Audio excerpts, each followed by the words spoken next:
Lai kumo mabuga minin wan ya linda che undo toj awo chiber ko en jong rainom adem yamra e woi chot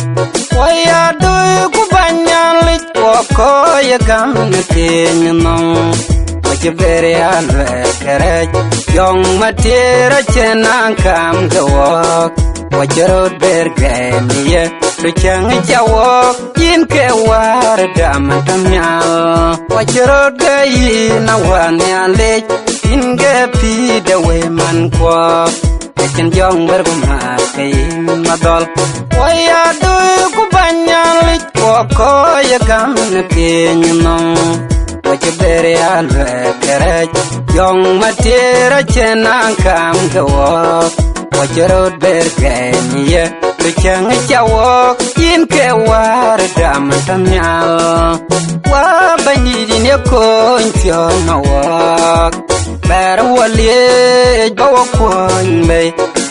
nya la jom duriye tatar gadugan kun penyam ko jakeloy waya do ku banyan lik ko ya gam tin no wajaber ya le kere jong matera chenan kam gawok wajarot bergamiye luchang jawok yin ke war dam tamyal wa myoy wong jong geit win ya do jepyon ban jaman chinelel yaran do rabia dun we kit quran yetun beliaten yana wonye gam tunane changwe waya do ku banyan lit ko ya gam pin no wajaber ya le kere jong matera chenan kam gawok wajarot bergamiye luchang jawok yin ke war dam tamyal dong wa yin ya lindi buya chan tol kuye wache ye nyalanya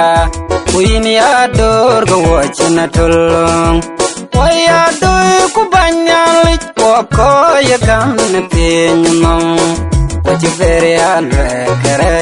jong matera chenan kam gawok wajarot bergamiye luchang jawok yin ke war dam tamyal